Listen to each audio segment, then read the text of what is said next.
the radical, fundamental principles of freedom, rational self-interest, and individual rights.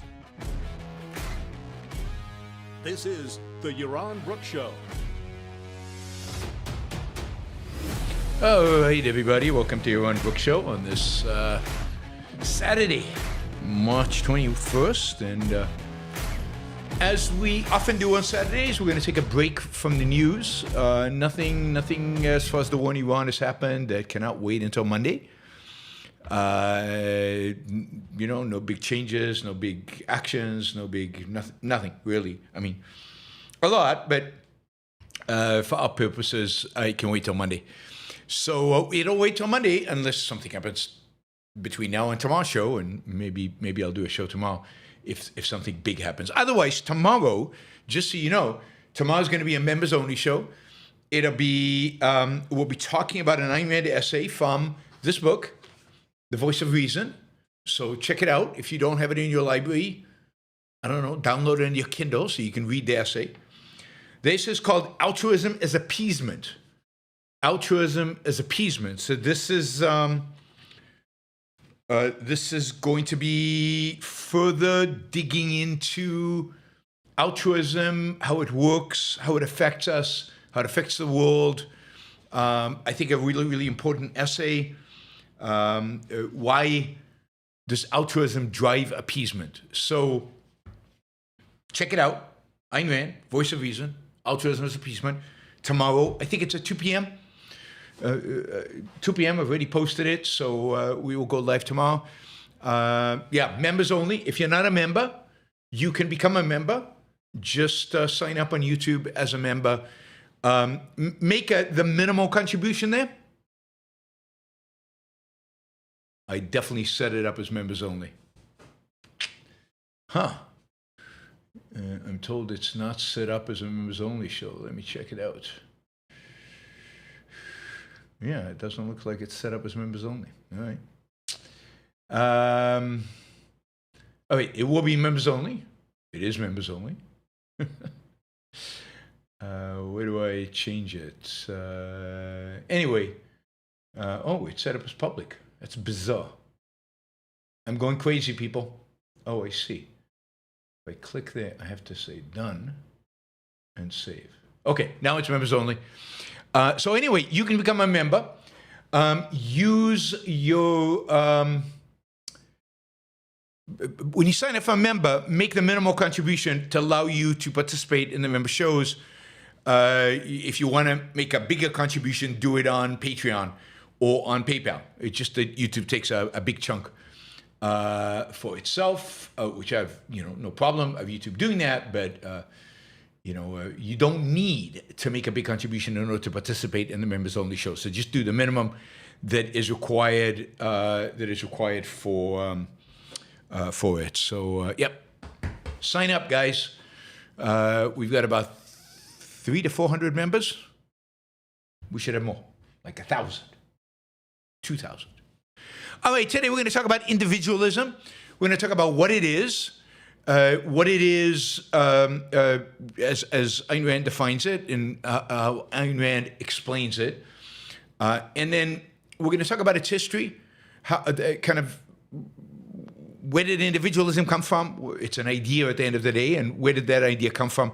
How that idea evolved, because it certainly isn't an idea that just came fully formed as Ayn Rand describes it.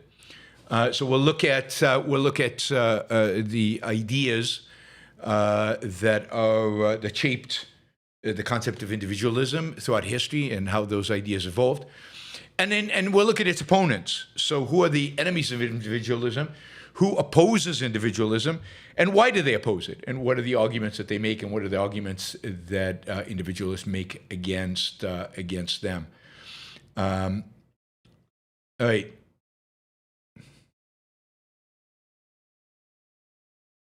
All right. So let's start. I've talked in the past a lot about the fact that ultimately the political spectrum, the spectrum really is not left-right, which is meaningless. It doesn't mean anything.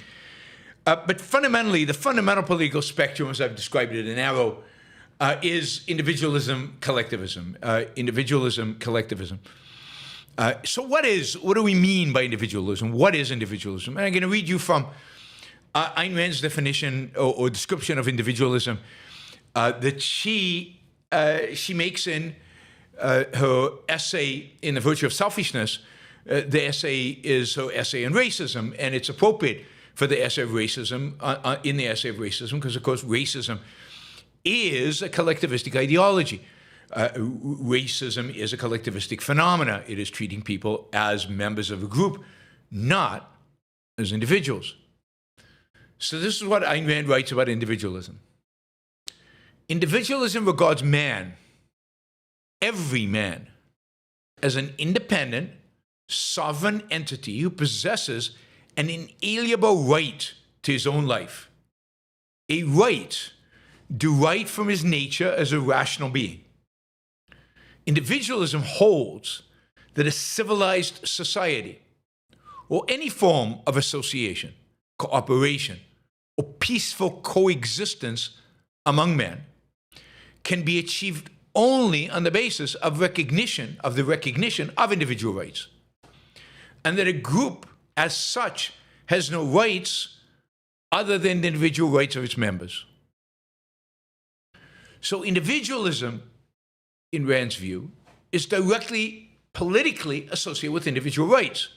Individualism is the idea that we all possess a right to life, to our own life, which means the right to act in pursuit of our own values, using our own mind. Now, individualism, of course, for Rand, is a consequence of a particular ethics, a particular view of morality, a view of morality that says that your purpose in life is your own life. It's your survival, flourishing, happiness. So Ayn Rand is an egoist who is advocating for rational, long-term selfishness. We should live for ourselves. We are what count as individuals. The individual is what counts. Your life is what matters as an individual.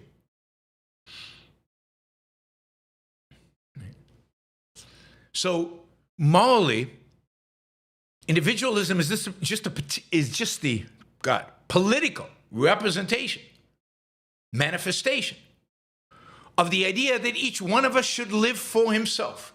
Each one of us should pursue their own individual happiness, their own individual flourishing. So it's a political manifestation of a particular moral code,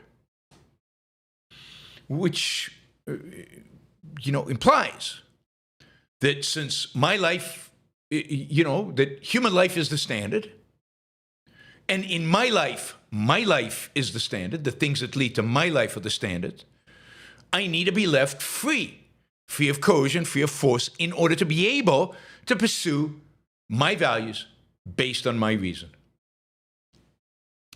And of course, this is all grounded in the idea that each one of us, the way in which we pursue our self-interest, the way to pursue your flourishing, is to basically pursue your nature. And our nature as human beings is as a rational animal. Reason is our basic means of survival, and reason is an attribute of the individual, not of the group. So we pursue reason for that. That is the way in which we pursue our values. We can only pursue values through reason. We identify the values appropriate for human life through reason, and we choose how to pursue them through reason. And individualism is the political system that protects our freedom of action to do exactly that, pursue values. This idea that the mind is the source of values, that the individual mind is the means by which we choose our values and the means by which we pursue them, is what necessitates freedom. It's what necessitates the protection of individual rights. The enemy of the mind is the gun, its force, its coercion. This is how Ayn Rand, makes the connection to the mind in The Soul of the Individualist, which is from the New Intellectual, her essay, The New Intellectual, in the book, The New Intellectual. The mind is an attribute of the individual. There's no such thing as a collective brain. There's no such thing as a collective thought. An agreement reached by a group of men is only a compromise or an average drawn upon individual thoughts. It is a secondary consequence. The primary act, the process of reason, must be performed by each man alone. We can divide a meal among many men. We cannot digest it in a collective stomach. No man can use his lungs to breathe for another man. No man can use his brain to think for another. All the functions of body and spirit are private. They cannot be shared or transferred. We inherit the product of thought of other men. We inherit the wheel. We make the cart a cart. The cart becomes an automobile. The automobile becomes an airplane. But all through the process, what we receive from others is only the end product of their thinking. The moving force is the creative faculty, which takes this product as material, uses it, and originates the next step. This creative faculty cannot be given or received, shared or borrowed. It belongs to a single individual man. That which it creates is the property of the creator. Men learn from one another, but all learning is only the exchange of material. No man can give another the capacity to think, yet that capacity is our only means of survival. So for Rand, the idea that reason is our means of survival, that the mind is our tool to flourish, is the basis of a view of individualism. It's a basis of a view of individualism. The individual is an end in himself, politically and morally. The individual lives for himself. He interacts with others as a trader does, in cooperation, or walks away. So the conception of individualism is consistent with, completely consistent with capitalism. Capitalism is just another angle on the same concept, on the same idea of freedom, freedom from coercion, freedom from force, of the idea that the role of government is singular. That is the protection of individual rights and nothing else. We as individuals are free, should be free to pursue our own lives. That's it. That is the political manifestation of individualism. It is freedom. It is a system of government that protects our rights and leaves us alone. Individualism is not living on a desert island. It is not the idea of an atomistic individuals who don't care about anybody else and who just live alone in some isolated place. I mean, in reality, our minds, in a sense, are isolated in the sense that we have to think. But they're not isolated in the sense that we can communicate with others, learn from others, exchange ideas with others, and allow for improved thinking. We learn. We trade intellectually, spiritually, and materially. So individualism is not atomism. It's not isolationism. It is a recognition that our life serves as the standard for the values we choose. It is the recognition that we are sovereign over our own life. We're independent. And then nobody has a right to deprive us from a life or for the products that we produce. So we have an inalienable right as individuals to live our own life. We have an inalienable right to our own life. All other rights, right to property, the right to free speech, the right to liberty, all of these rights are derived from this fundamental right, the only real right, which is the right to life. Everything else is a derivative. Now, individualism also does not mean the person who is an anti-conformist, who goes against the group. That is a fake individualism.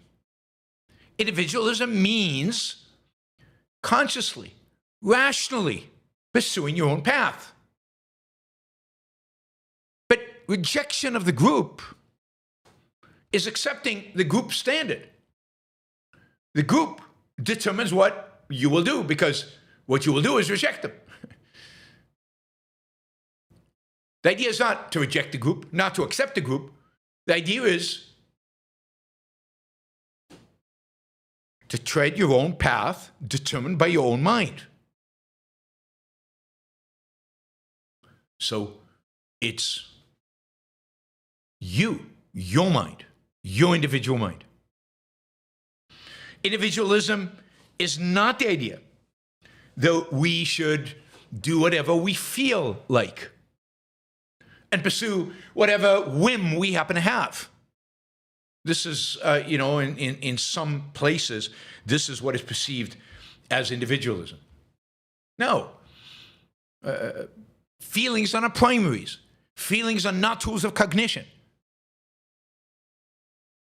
It is to do what is rational for us to do, using reality, facts, logic, reason as our standard. So to be an independent man is to be a rational man. To be an individual, to be individualistic, to live as an individualist is to live rationally. To be an individualist doesn't mean exploiting other people. It means you should not be exploited by others, but it doesn't mean you should exploit other people. You negate your own rights when you violate somebody else's, and you morally, you negate your own life by negating somebody else's, your own independence by negating somebody else's independence. This is what Rand writes in a textbook of Americanism, which you can find in Jonathan Honing's, where is it? It's here, I know it's here. A new textbook of Americanism, you can find the essay in here, so check it out. It's The Politics of Ayn Rand, new textbook of Americanism, Jonathan Honing. Check it out on Amazon. She writes, do not make the mistake of the ignorant who thinks that an individualist is a man who says, I'll do as I please, everyone else at everyone else's expense. An individualist is a man who recognizes the inalienable rights of man, his own and those of others. An individualist is a man who says, I will not run anyone's life, nor let anyone run mine. I will not rule, nor be ruled. I will not be a master, nor a slave. I will not sacrifice myself to anyone, nor sacrifice anyone to myself.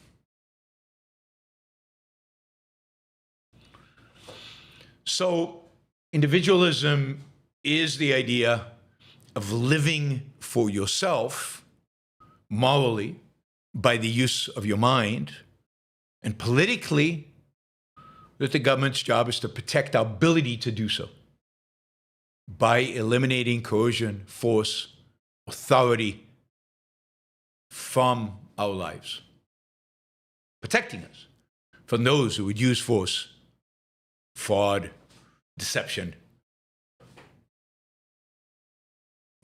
to take our stuff, and to take our life, to take our values. Rand also writes in What is Capitalism? Mankind is not an entity, not an organism, or coral bush. The entity involved in production and trade is man. It is with the study of man, not the loose aggregate known as a community, that any science of humanities has to begin. A great deal may be learned about society by studying man, but this process cannot be reversed. Nothing can be learned about man by studying society. By studying the interrelationships of entities one has never identified or defined. So the first step is always to identify and define the specific entity. And the specific entity, when it comes to human beings, is the individual. The individual. All right, so that is individualism, a system that prioritizes. Oops. What happened here? Let this get here. All right. There we go. All right. So that is what individualism means. Now, you know, for Rand and for us as objectivists, individualism means kind of a deep sense of individual responsibility, right? Again, a lot of conservatives talked about about responsibility, but to them, it's kind of a superficial concept. For us, it means you're responsible for who you are. You're responsible for making yourself into what you are. You build your own character. You build your own soul. You're responsible for what kind of human being you are. You're responsible for what kind of morality you live by. You're responsible for your own values and for attaining those values or not. So it's personal responsibility, self-reliance, but at the very deepest level, at the level of you create what and who you are. You can only do that given the biological material that you have. You can't change that. But you get, through your decisions, through your decision to think, and kind of the choices of the values that you pursue and the virtues that you engage in, you shape who you are as an individual. You're not shaped by your community. You're not shaped by the state. You're not shaped by your genes. You're not shaped by your, quote, race or ethnicity. You get to do the shaping. Now, it's true that if you don't do it yourself, then you become a pawn of whatever happens to be in your environment that will ultimately shape you, that will ultimately determine who and what you are. So it's your responsibility to shape yourself, to make yourself into what you want to become, what you want to be. And how do you do that? Through the use of reason, rationality, introspection. I saw this funny clip, just as an aside, because I saw this clip earlier. I was thinking of commenting on it, but it seems it's Mark Andreessen. In a recent interview, Mark Andreessen is the AI czar, I guess, under Trump. He's a well-known venture capitalist. He is the founder of Netscape, and he was talking about introspection. And he says, "Yeah, I don't introspect, and founders and entrepreneurs, we don't introspect. Introspect, in a sense, is for sissies, right? We just look into the future. We're just driven by the future. We never introspect. We never think about ourselves." And he said, Introspection is a modern phenomenon. It's invented by people in the 1910s and 20s, by psychologists back then. He associated introspection with psychology. Introspection with having problems and solving them. Now, real men don't do that, was kind of his, he didn't say quite like that, but that was his kind of interpretation. But introspection is indeed crucial.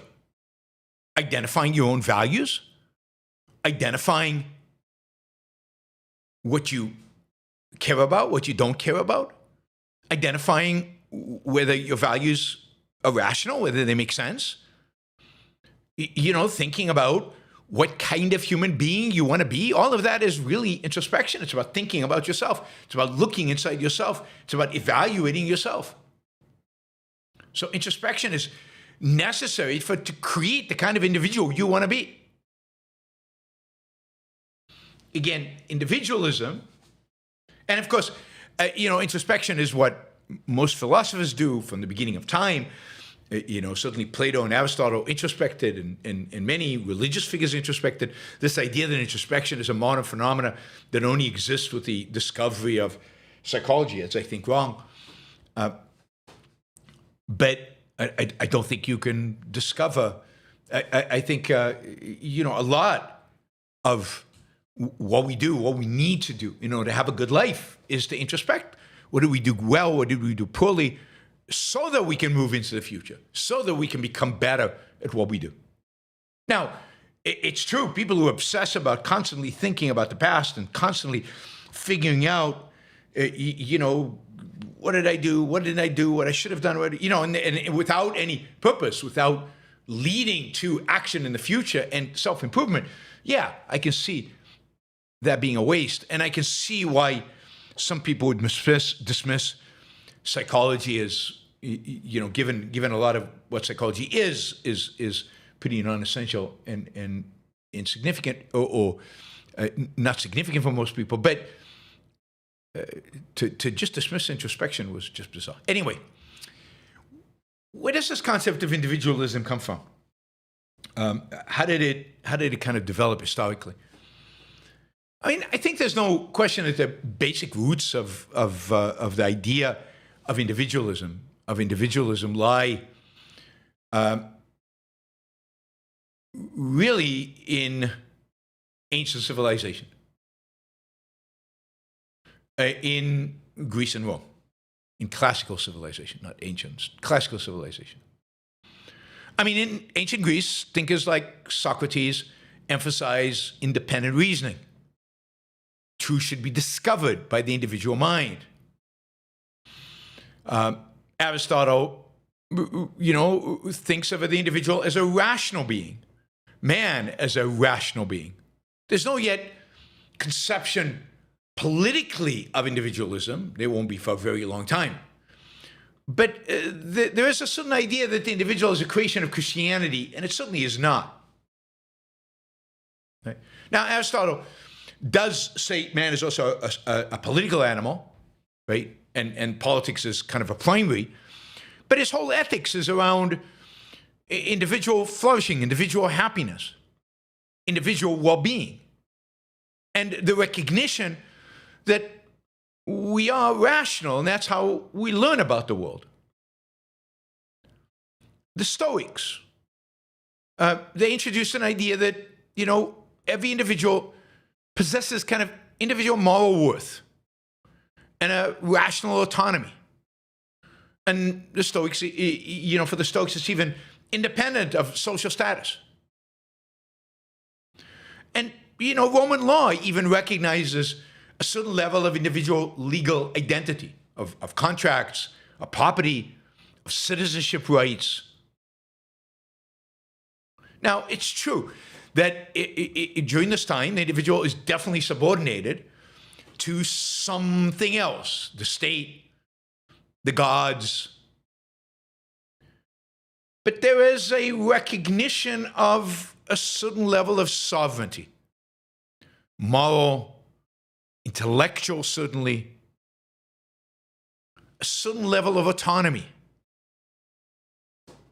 So the individual exists in Greece and Rome, and even politically, with a certain level of property rights.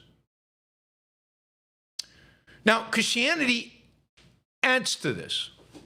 For Christianity, the individual is the unit that is redeemed. The individual soul matters. You have an inner consciousness. You have a personal moral responsibility. Salvation is individual. It's not tied to a tribe.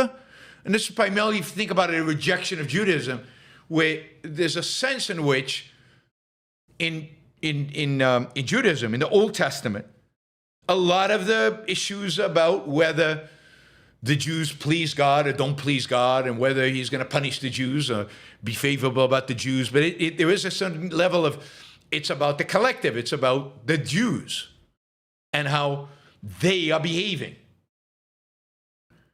Christianity centers salvation on the individual. It's a universalist religion. In a sense, I don't know if it's the first universalist religion, because I don't know about kind of Eastern religions and to what extent they were universalist. But it certainly is, in contrast to Judaism, universalist. So it's a universalist religion that applies to every individual, no matter the tribe, no matter the race, no matter the class, no matter the state. So again, it's kind of a building on the Greek and Roman idea of the individual, maybe expanding its scope a little bit more to the spiritual. But again, the individual is subservient. It rejects, in a sense, of the individual mind. I mean, in spite of Augustine's idea of inner consciousness and moral responsibility, he rejects free will. I don't know how you have moral responsibility without free will. Ultimately, you're not sovereign. There's no individual sovereignty. And man is not a rational being, not according to Christianity. Knowledge is not achieved through reason. I mean, maybe later when they bring Aristotle in, but for the most part, it's achieved through revelation. God is the source of knowledge, not the human mind interacting with reality.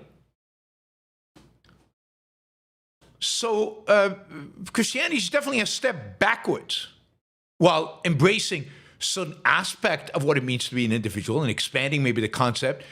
It's also shrinking the concept, expanding it in the one realm and shrinking it in other realms. And in that sense, Christianity is fundamentally anti-individual, anti-individualistic. I mean, even the Protestants, who then basically through the Reformation say, man has a direct connection to God. Each one of us as an individual is connected to God. In that sense, you're an individual. But try rejecting an aspect of the Trinity, not even the Trinity, just an aspect of your faith, and Calvin will burn you at the stake. Luther will condemn you to hell. So conformity is necessary.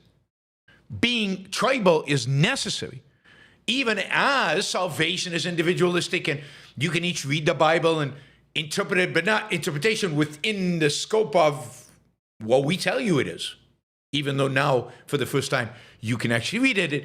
And Protestantism has this conflict, and that's why it splinters into 1,000 groups. Because on the one hand, it says, go read the Bible, interpret it. On the other hand, it says, yeah, but you better interpret it like I do. Well, we form little tribes, the Lutherans, the Calvinists, the Episcopalians, the whatever, all the 1,000 different Protestant tribes that each interpret it in a slightly different way. I think the real kind of a resurrection, if you will, or the real rediscovery, and I think elaboration on the individual, it comes during the Renaissance. The Renaissance is reviving Greek ideas about the human individual and about his potential and about his reasoning capability and but just the fact that he's different and that his reason is going to manifest differently. And you really can see that in Renaissance art. Renaissance art, every character in a painting is an individual. He's different. He's physically different. But if you look at the expressions, they are uniquely individual. They're uniquely theirs. So Renaissance art is embracing implicitly, there's no yet theoretical basis for this, but it is implicitly embracing the idea of individual soul, an individual character, an individual being. And it's not just in the way in which individuals are being painted, but it's in the way different painters are painting them. They each have their own individual style. And now, paintings are associated with particular painters. During the Dark Ages and some of the Middle Ages, people didn't sign their work, and it wasn't identified as any particular artist. That would be too individualistic. Many of the artworks were interchangeable, and the figures in them had no personality. They had no individual soul. They had no individual being. They were interchangeable. The people in the paintings or the sculptures and the people making them. So the Renaissance really manifests in this real individuation, the individuation of the characters in the painting and the individuation of the particular specific styles of the painter. You can, once you practice a little bit, you can identify a Michelangelo versus a Leonardo versus a Raphael versus a Titian or Tintoretto or any one of these Renaissance painters. You can immediately see the differences. They have completely individual styles based on their individual values, their individual personalities, their individuals' souls. So the Renaissance is when we really get this idea, again, implicit more than explicit, of the individual, of individual creators, of individuals manifesting individual character. But the real breakthrough towards individualism as a political idea happens in the Enlightenment. Now, it couldn't happen without the foundations, I think, in the Renaissance, because without the idea of the value of individual and the value and the differences, but the idea that being your own person has significance, which I think comes in the Renaissance, again, mostly implicitly, but much of it based on the explicit philosophy of the Greeks. It is in the Enlightenment that is given kind of an explicit voice. John Locke argues that individuals have natural rights. They have individual rights: life, liberty, property. And governments exist to protect those rights, to protect those individuals, not rule them, not lord over them. So there is a recognition of the value and the autonomy of the individual. And it's a thread throughout, the Enlightenment. The perspective is an individualistic perspective. It's often flawed, and some of them take it in directions that are completely inappropriate. French Revolution being a big manifestation of that, but that's because they were influenced by non-individualistic thinkers at the same time. So Rousseau, who is of the Enlightenment, in a sense that he's in the same period of the Enlightenment, but Rousseau is rejecting the Enlightenment, and the two things he rejects about the Enlightenment, the two essences of the Enlightenment, is reason and individualism. Rousseau is a thorough collectivist.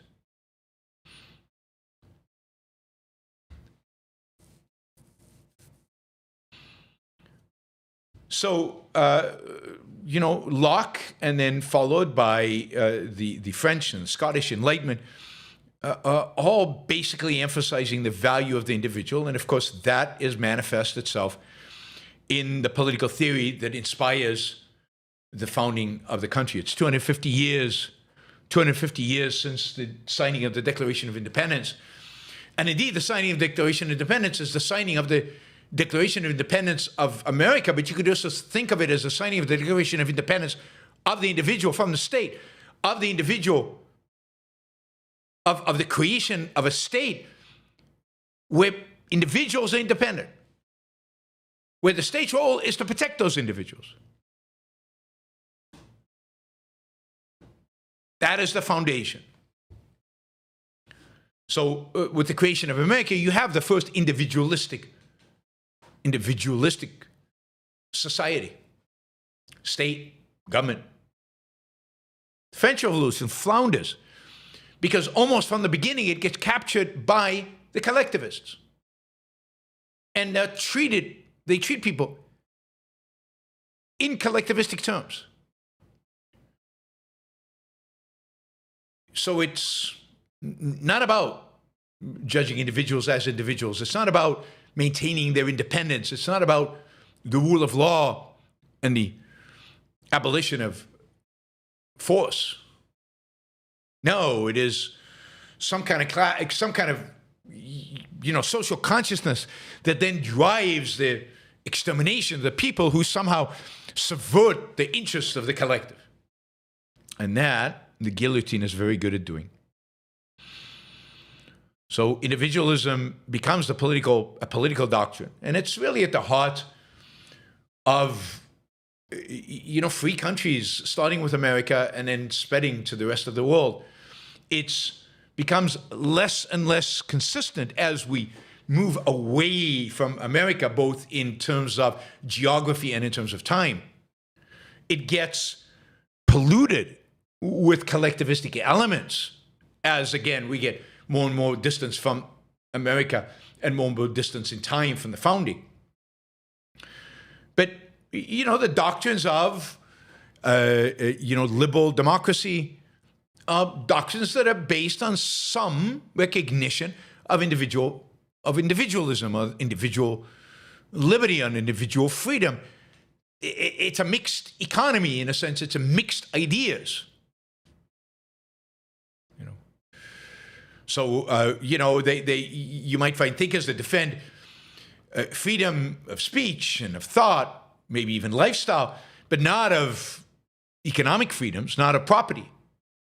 You'll find others that, might defend property rights under some circumstances, but not under others. And so not real rights, not in the full sense of rights, and then don't defend thought and lifestyle. And then others who view individualism as just emotionalism and subjectivism and relativism. It took Ayn Rand. It really took Ayn Rand to harness, to take this philosophically, to take what John Locke did and integrate it with the idea of reason as man's means of survival, which the Enlightenment got to some extent, and to present a principled defense of individual rights, a principled defense of individualism. Now, note that individualism is always fighting collectivism. Collectivism is everywhere. It's in almost every mixed economy. We supposedly protect individual rights in America, except when there's some collective goal, collective purpose that is declared that requires the violation of some people's rights. I don't know, the eradication of poverty, or the regulation of business. And then we put aside rights in the name of some collectivistic goal. So the mixed economy is a mixture of collectivism and still some remnants of Enlightenment individualism.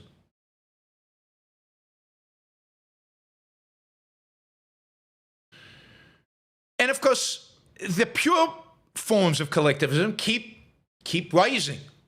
They keep coming back.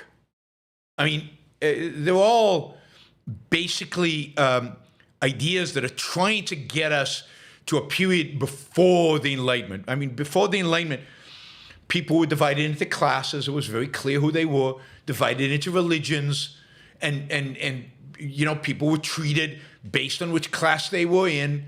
It was a clear hierarchy. You couldn't move.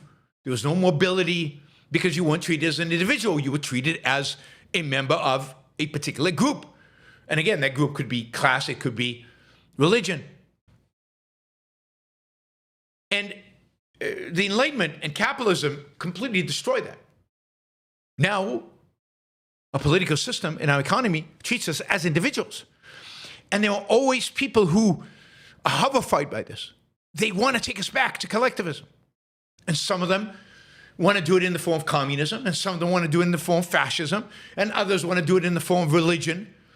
But it's always this backward looking. It's always a return to the Dark Ages, where the individual didn't count, where the individual doesn't matter, where there's always something greater than yourself. Think about every politician you've heard, every collectivist ever has always told you there's a vision, there's some purpose, there's something bigger than you, more important than you. You don't matter. What matters is that vision, and you should be sacrificed for that vision.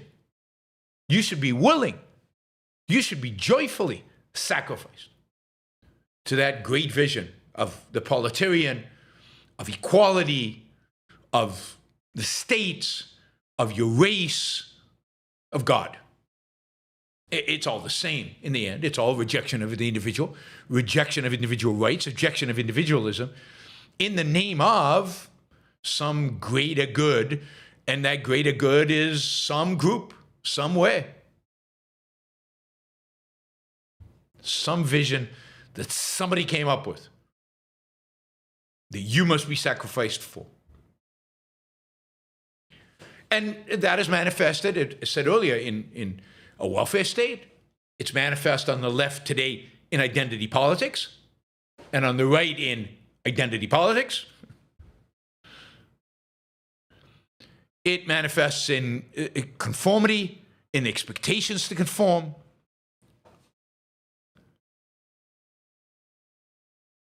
So,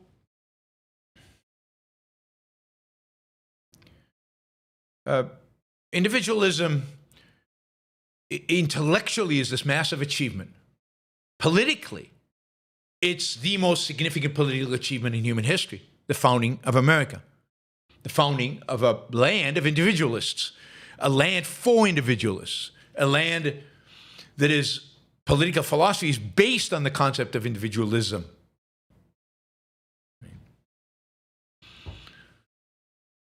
All right.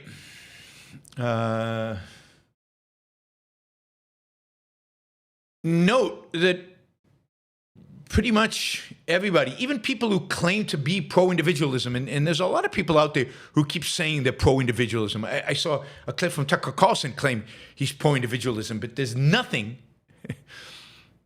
there's no there.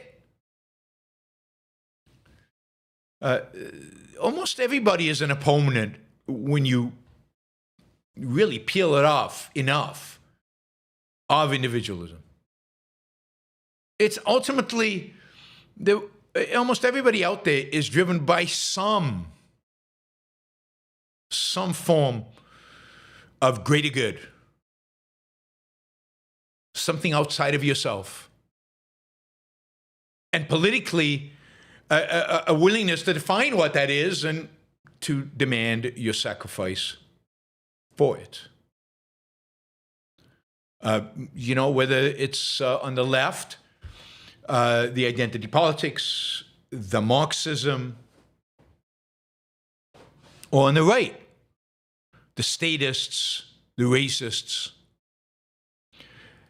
One interesting phenomena that I've noticed, and this comes from Dugan, but not only from Dugan. I'm reading a book about kind of the evils of the post-World War II consensus, and one of the problems this guy says of the post-World War II kind of intellectual consensus is it's too individualistic. And for him, individualism is divorced from reason. Individualism is just the permission to do whatever the hell you feel like doing. The permission to do whatever you want. The permission to do and to ignore reality. So Dugin, for example, he says individualism, and I think I showed a clip of this a few months ago, individualism inevitably leads to transgenderism. Because if individualists believe that only that his life is under his control, well, why can't his gender be under his control? Why can't he just, by whim, change his gender, change his nature? In other words, to them, individualism means whim worshipping versus, no, individualism means living by your reason. To be an individual and to pursue your individual values means rational values, values chosen by reason. And reason means recognizing reality, accepting facts, accepting the metaphysical. So all the ills of the world today, if you listen to the right, are a consequence of individualism.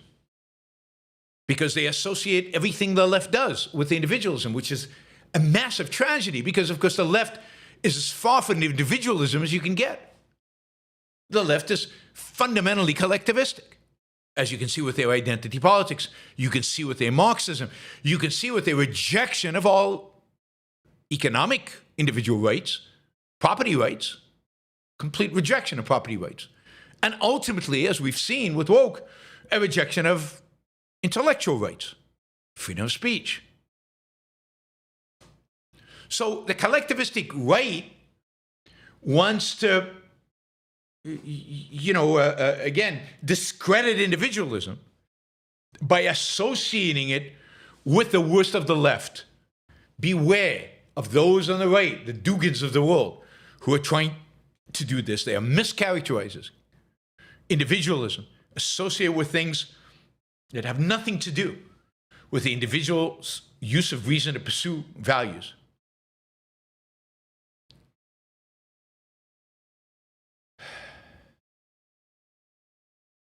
And those on the left will typically tell you that individualism is associated with atomism, isolationism,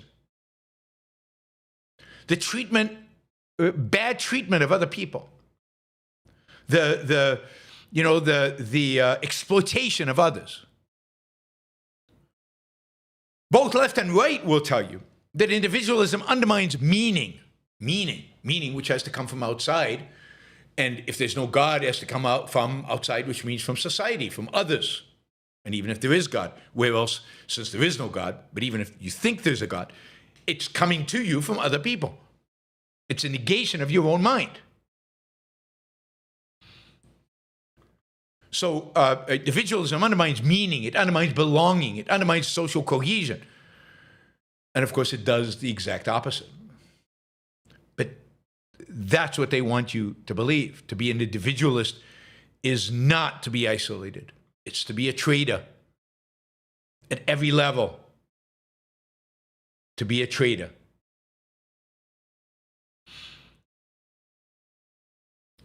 The conservatives would want you not to think for yourself.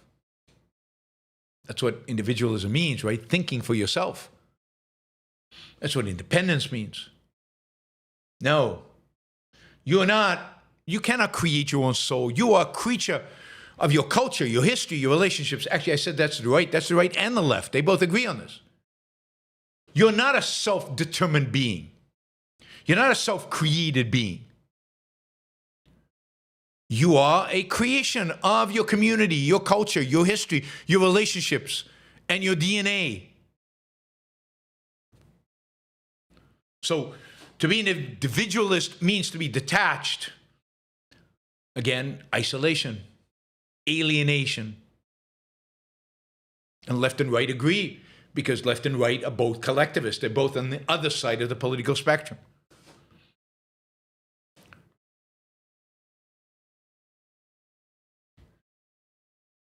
All right. So, today, if you look at the attacks on individualism, they come from, on the left, from people like Michael Sandel, McIntyre, others who are communitarian. Our very nature is to be part of a community. We get our values from a community. We get our ideas from the community. We are not self-created. We are creatures of and creations of these communities.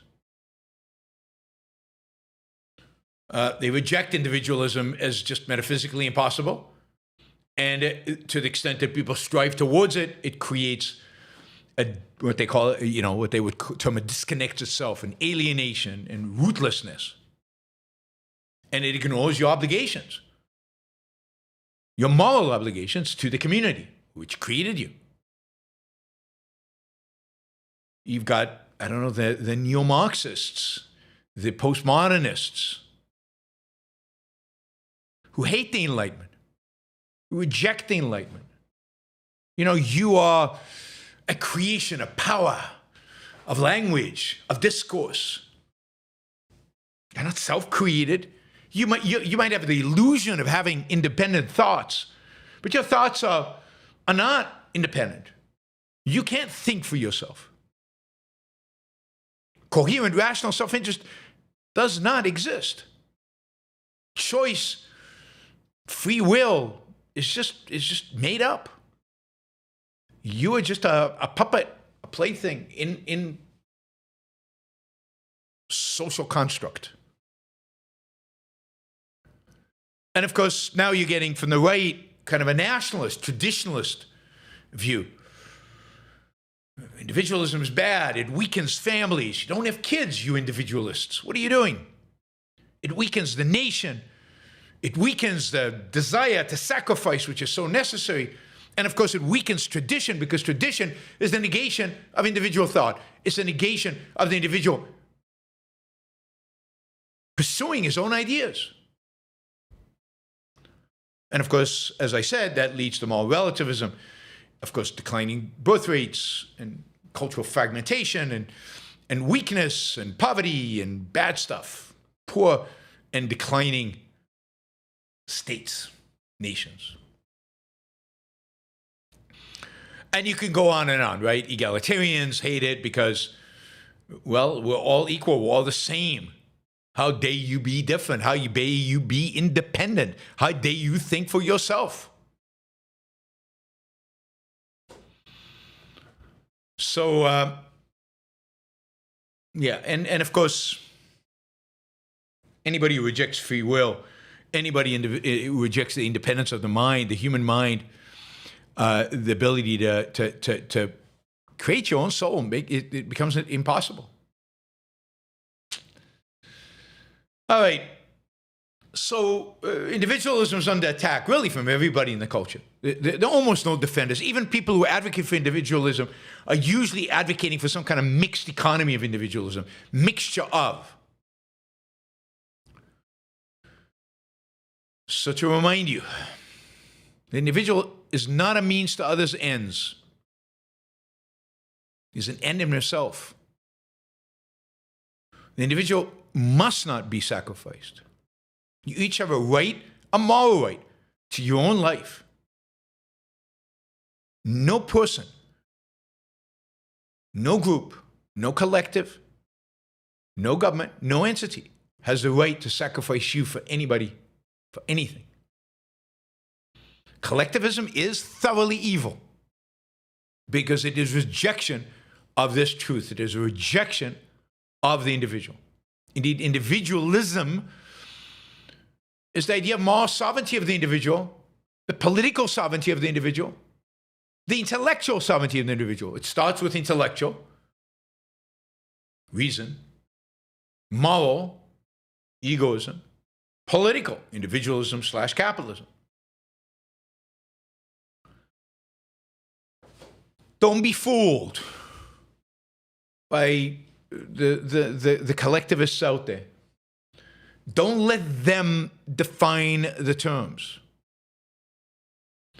You're not a tool. You're not a cog. You're not what do you call it? You're not constrained by tradition. Your loyalty is not to the state. It is to you, to your life. That doesn't negate patriotism, by the way, if it's earned. So individualism is both a complete ethical system of rational egoism and a complete political system of individual rights. And it means freedom. It means freedom. It means being left alone. It means being allowed to use your mind, your rational mind, in pursuit of your own values. All right. That is my spiel in individualism. That's about an hour. Thank you. I appreciate you being here. And we will turn, I guess, now to your questions. And you can ask me questions about anything, including the war, including those of you who are upset about the war. All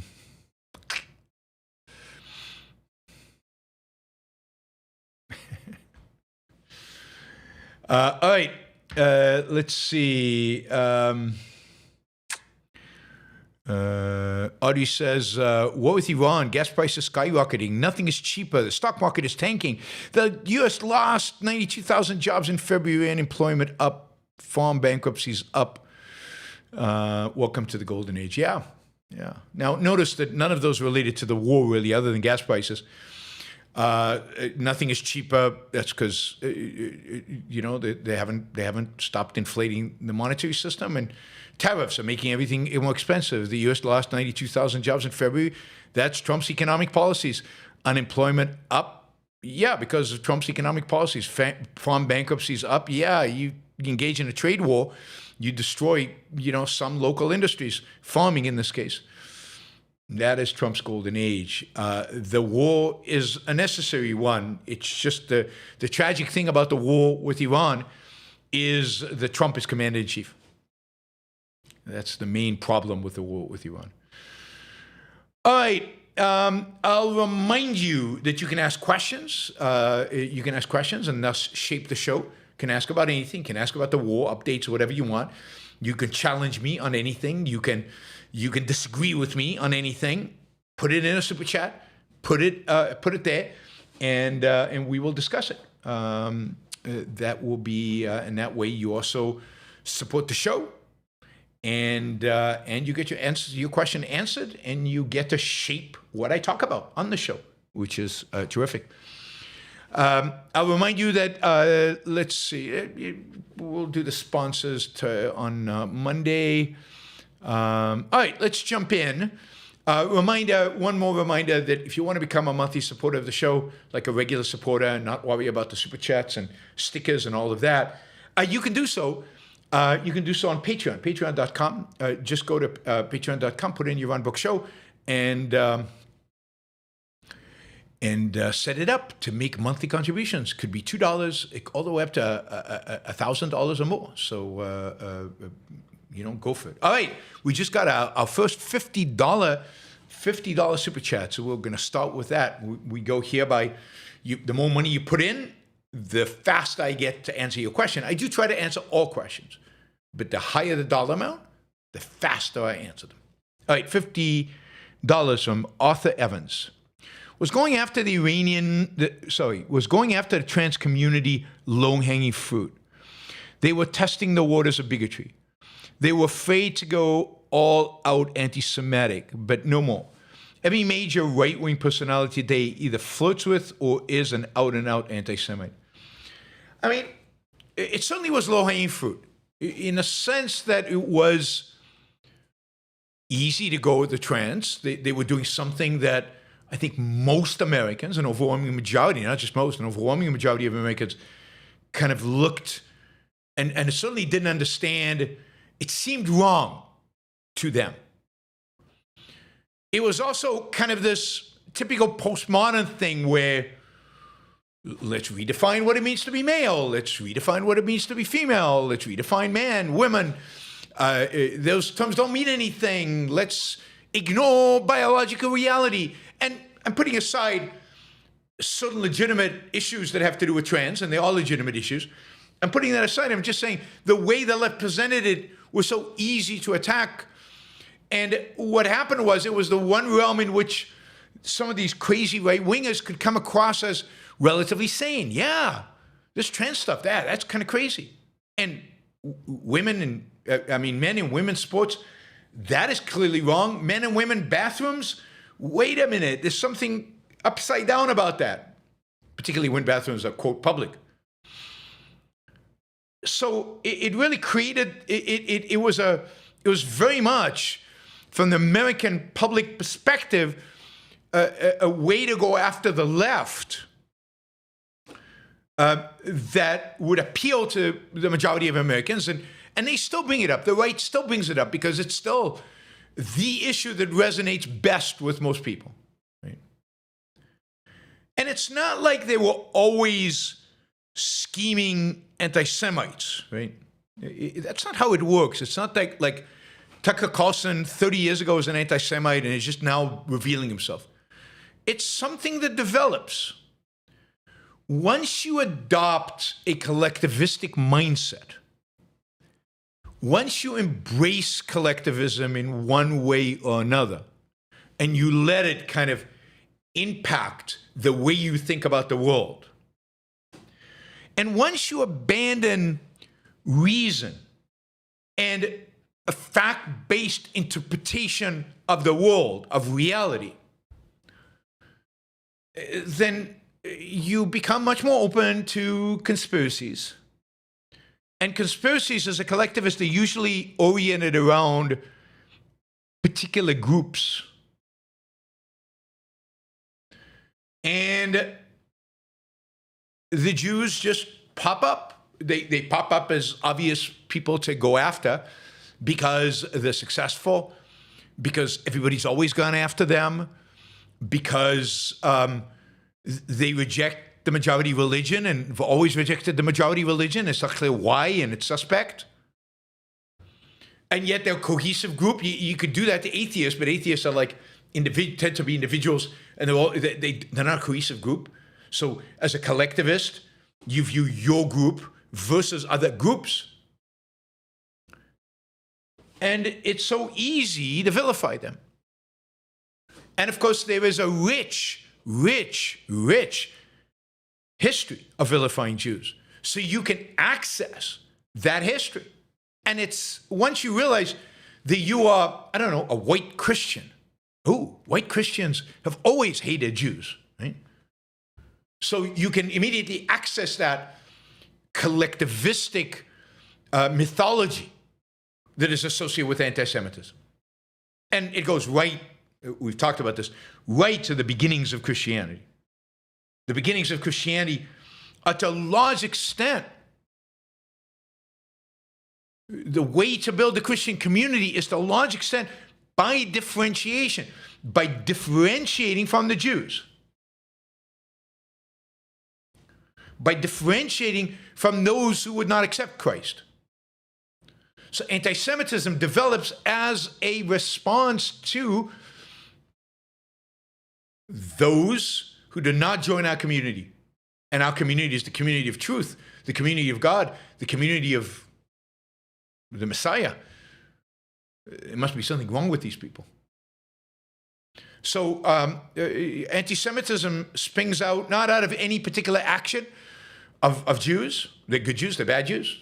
Israel does good things, Israel does bad things. It doesn't come from that. Every country is like that. Every group of human beings are like that. It comes from a particularly a need to explain the world in simplistic terms, and it comes from a link to a particular, a set of ideas, a set of mythologies, a set of stories that are linked to your own collectivistic ideology.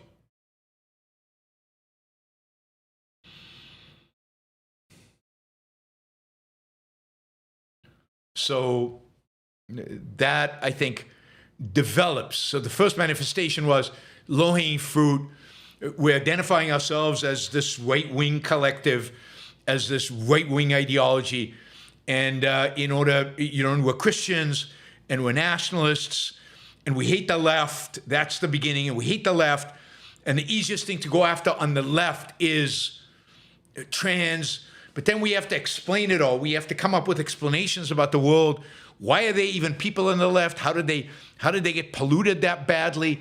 And why are the things in the world happening the way they are happening?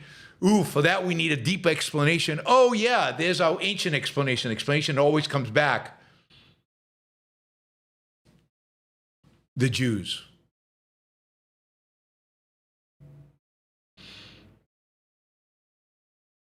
Right? So anti-Semitism, is always rears its ugly head whenever you get collectivism. You get German collectivism, World War II, you get anti-Semitism, you get Christian collectivism in the beginning of Christianity becoming a religion and then striving to be a major religion. You get anti-Semitism. Whenever wherever we start dividing the world into collectives, we need a villain, and the left is not enough, because you have to explain the left, and the explanation of the left is the Jews. The Jews.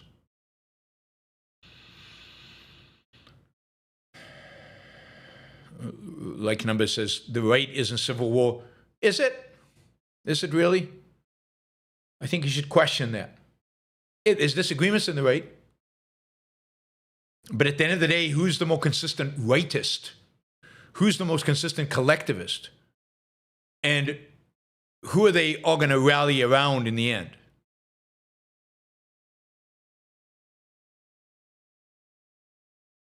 Right?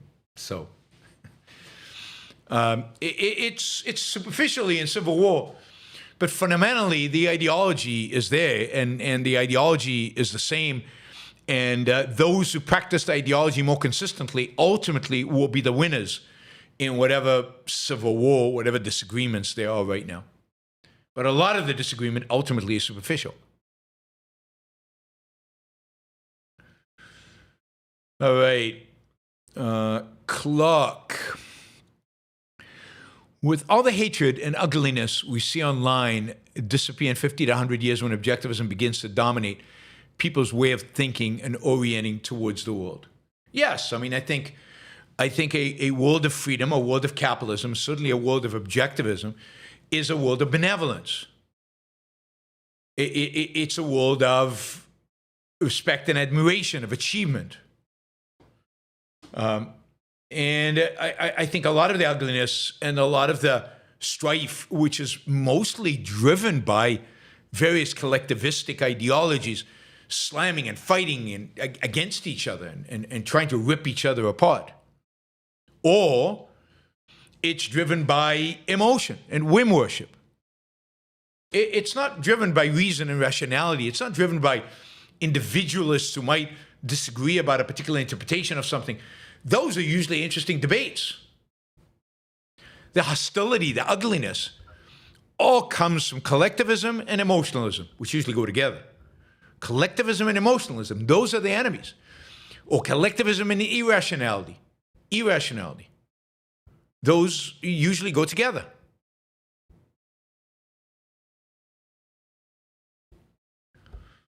I guess we've got our nominal brainwashed anti-Semite in the chat. AIPAC funding control Congress. Yes. I mean, that sounds so convincing. Why does Congress do these crazy things? It's the Jews. Why do we have such a bad economy? It's those greedy Jews. Why do we go to war with Iran? It's in the interest of the Jews.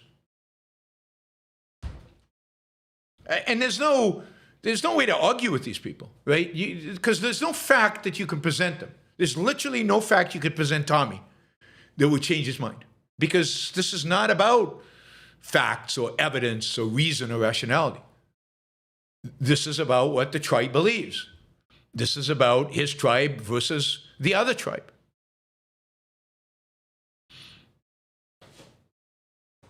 This is about ancient mythology, that if he's accepted it, what are you going to do to uproot it? So I know some of you are debating him on the thing. Stop it. It's useless. There's literally nothing you can say to an anti-Semite that will change his mind. Because facts, reality, have long, he's abandoned facts and reality long ago. Otherwise, he wouldn't be an anti-Semite. Anti-Semitism is a manifestation and negation of facts and reality. Notice that Qatar, the country of Qatar, spends something like 10x or more on lobbying than AIPAC or Israel does. 10x. And they also spend an enormous amount on American universities, which AIPAC doesn't do and Israel doesn't do. And yet, nobody is obsessed by the Qataris influence American policy, even though they clearly influence Trump in a huge degree. But nobody's obsessed by the Qataris are driving everything. The Qataris run the world, even though they spend a lot more, by orders of magnitude more. And nobody cares. But again, that's facts. And if you actually looked at those facts, you would say, oh, there's a Qatari conspiracy. But that's not how they think, because they're not thinking. They're not thinking. Who funds Congress more, Qatar or Israel or AIPAC? It's easy. Qatar by far. Does that matter to anybody? No. So it's the negation of facts and reality that drives collectivists.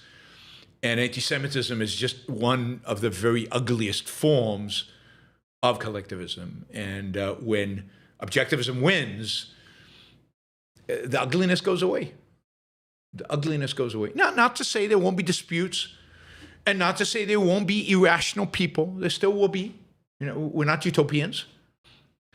But they will be a lot less significant, a lot less important, and a lot less influential. And that'll create a much, much, much, much more benevolent universe.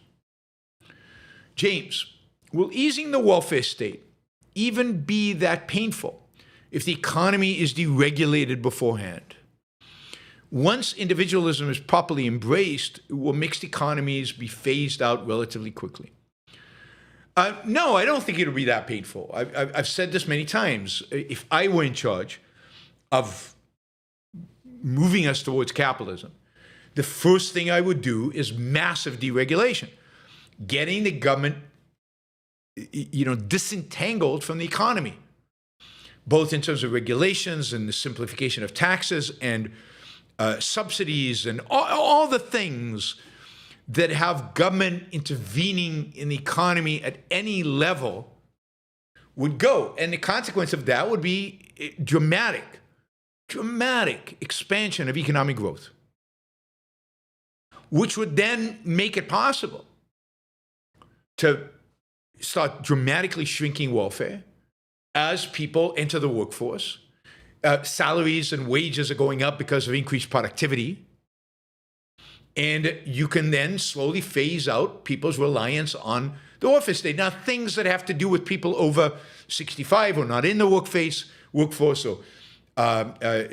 people who have pre-existing conditions or whatever, you'd have to maintain something for them for a while. You would have to phase those out over a longer period of time as the market adapts.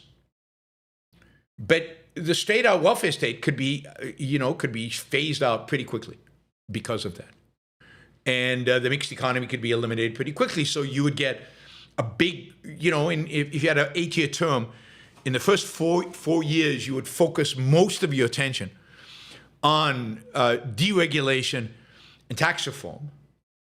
And in the second 4 years, you would focus on phasing out the welfare state. And even during the first 4 years, you would already start with the long-term phase out of things like Social Security and Medicare for old people. But poor people, taking away the benefits from poor people I think would be the last thing you did. And by then, again, the economy would be so strong, there'd be very few people on welfare, and there would be very little need for welfare. That's how it would do it. So I think you're absolutely right, James. Not your average algorithm. Part 1. While it may take 100 plus years from publication of Atlas Shrugged to achieve a free society, I would have expected humanity to be moving in that direction rather than against it at this point. The fall of the Berlin Wall suggested freedom and individualism were going to be recognized as the new standard going forward, but Kantian academics throughout the West were successful in overriding Rand's presence. Yeah, I mean, the whole interpretation of the fall of the Berlin Wall was that the mixed economy had won and that liberal democracy had won. It was the end of history, liberal democracy. The mixed economy had won. And that was, so a mixture of collectivism and individualism had won. And mixtures are not sustainable. So a mixture like that allowed collectivism to rise up again. And while collectivism, or while communism and collectivism were defeated in the battlefield and defeated in the field of economics, they were not defeated in the field of morality. Only Ayn Rand presented an alternative in the field of morality, and Ayn Rand was not popular enough and not accepted enough, and certainly not accepted by the intellectuals. So it doesn't surprise me at all, given that the world embraced the mixed economy of altruism and some collectivism and, some sacrifice and some statism and some freedom, that things deteriorated. There was a brief period of elation and progress in the 80s and 90s, and then as soon as it was challenged in the 90s by 9/11 and the financial crisis, it all collapsed. And the new rights and the new left arose to manifest the collectivism and irrationality that was embedded in the idea all along. And yeah, they acknowledged the superiority of capitalism from an economic perspective, but yes, culturally, intellectually, and most importantly, morally, they rejected it. And nobody stood up to defend individualism other than Rand. The intellectuals did not embrace Rand. And until a significant number of intellectuals embrace Rand, you cannot be successful. You cannot be successful. The fall of the Berlin Wall was viewed as an economic success. And maybe, some freedom was necessary, but the emphasis on some. Nobody views freedom as laissez-faire capitalism. Freedom is, you pay your taxes, you're regulated, you can't say anything you want, but mostly you keep most of your wealth, you keep most of your property, you're regulated some, not all. You're controlled some, not completely. That's freedom to them. That's the confusion, laziness, irrationality of our intellectuals. And one of the things that you don't do is you don't take a firm stand. And the only people willing to take a firm stand, like the mixed economists, there's no firm stand. There's no firm stand on freedom, on liberty. There's no firm stand on deregulation, getting rid of all regulation. There's no firm stand on getting rid of the welfare state. A little bit of everything. The only people who are willing to take a firm stand are the far left and the far right. And they are on the ascend, and they are on their ascend because at the end of the day, people want firm stands. They don't like this wishy-washy, nothing, meaningless middle of a little bit of everything. That clearly doesn't resonate. So it's either complete disintegration on the left or complete misintegration on the right around state and religion. And that's the alternative you have. Liam, is individualism why tech is allowed to flourish lightly regulated? Is Silicon Valley a resurgence of individualism or an expression of the individualism already in the culture? I think it was, it's its founding. It's very much an expression of the individualism was in the culture. And I think its success encouraged that attitude of you start a company with your own idea. You know, you have to convince people to support it, but it's your idea, and they believe in you and your mind and your ability to pull it off.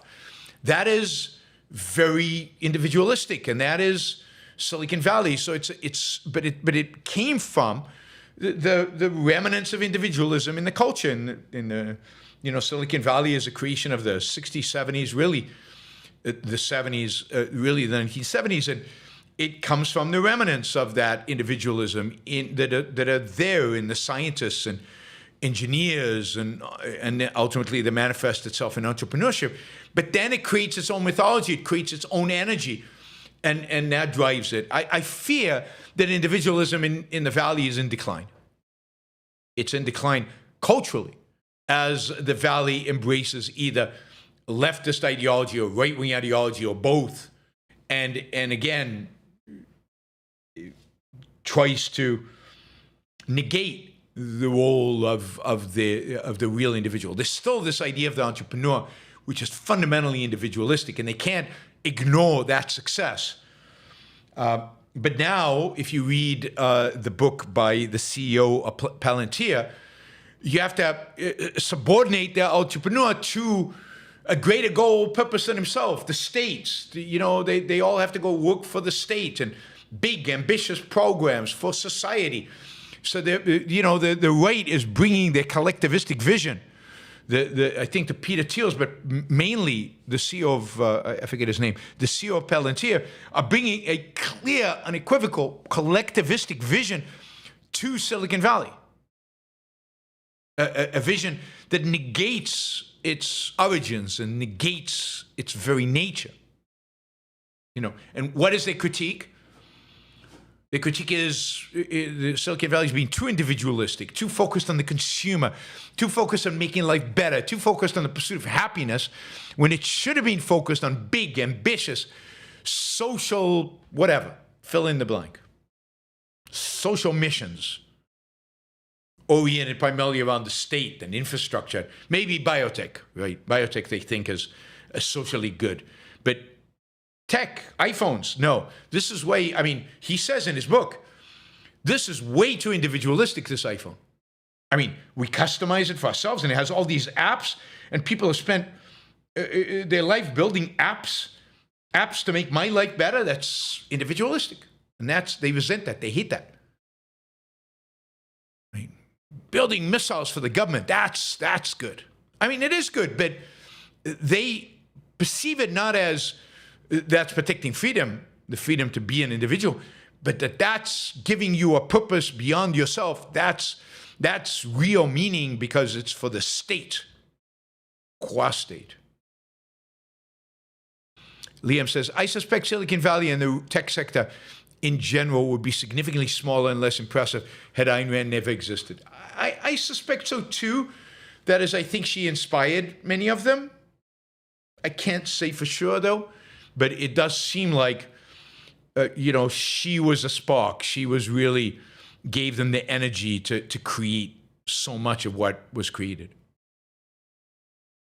So she reinforced an individualistic tendency with a passion, with a vision, with the image of Howard Roark and John Galt and Dagny. Michael, Destiny mentioned you on a show recently in a very positive light.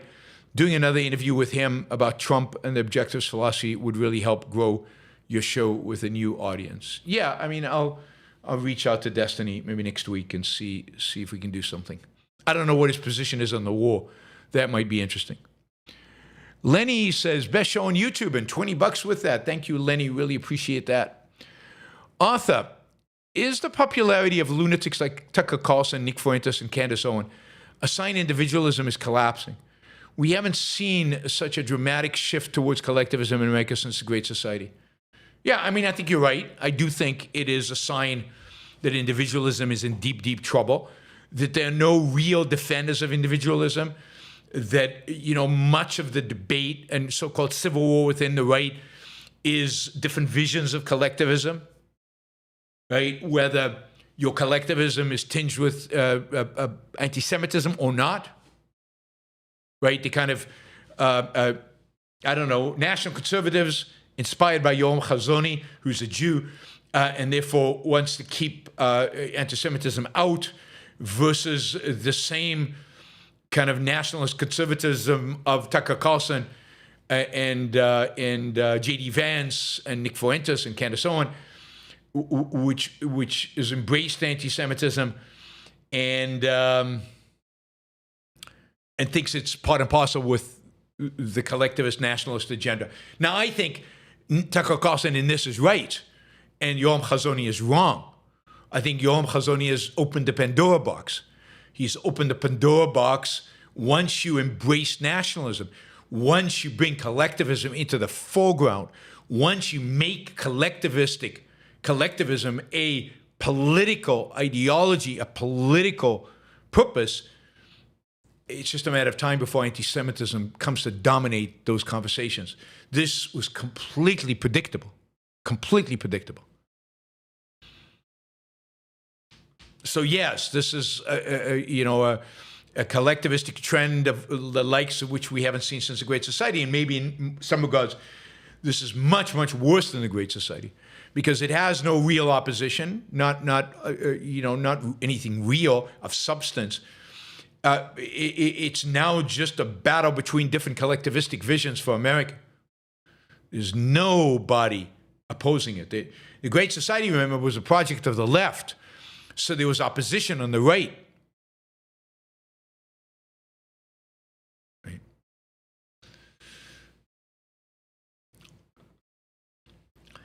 Now there's no opposition.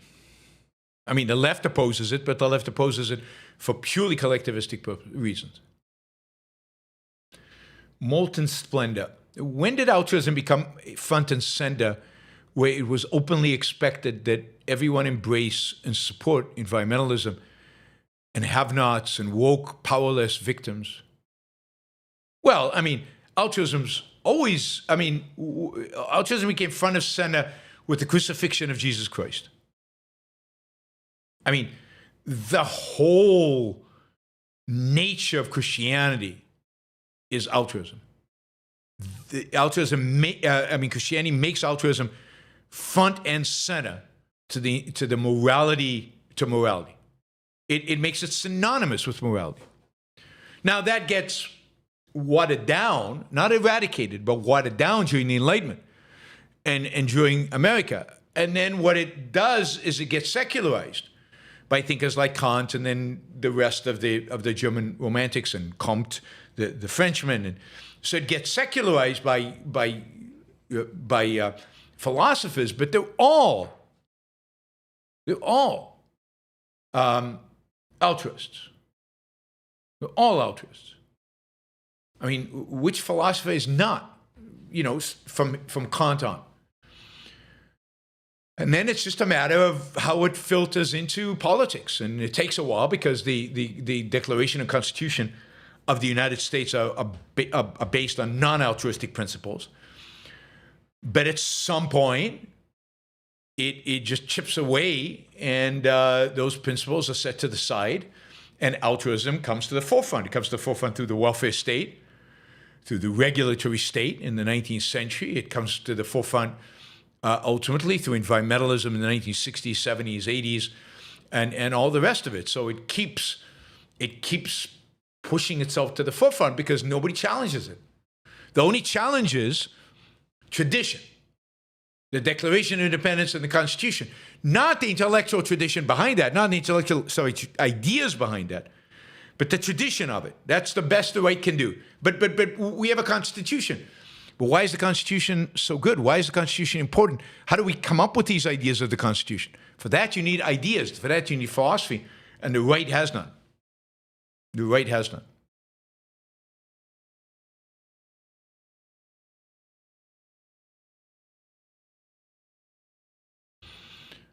All right. Thank you, Molten Splendor. Stephen, schools of fish and flocks of birds all turn at once. There seems to be some brain interconnectivity, even though they're individuated. Some extrapolated collectivism. What do you make of such things called biological phenomena? Yeah, I mean, in biology, certain species are clearly, genetically, you wouldn't call it collectivism because it's not a choice, genetically interconnected. So it's not that they're in a sense genetically following the leader or moving together or doing your job for the queen, sacrificing yourself for the queen. That is your job, right? So there is something biological there. Human beings are different. So even if that were true all over nature, human beings are not that way. And of course, many animals are not that way.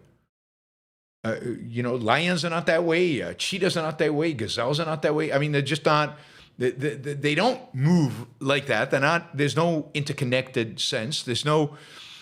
Even flocks of birds. Not all birds are like that. Not all birds flock together. Not all birds move in unison. Some birds are more genetically programmed to live by themselves, live alone. So there's all kinds of variations in nature. And then one has to think, well, what kind is man? What kind of animal, what kind of being is man? And that's important. That's where you start the process of thinking about ethics and thinking about politics, is you have to have a nature of man. What kind of being is man? Yeah, they're not connected in some mystical sense or some wavelength sense. I don't know what it is. I'm not a biologist, but they all follow the same lead. And they are programmed to have a particular role. All right, let me thank some of the sticker people. Florida Nick, thank you for the sticker. And Roland, thank you for the sticker.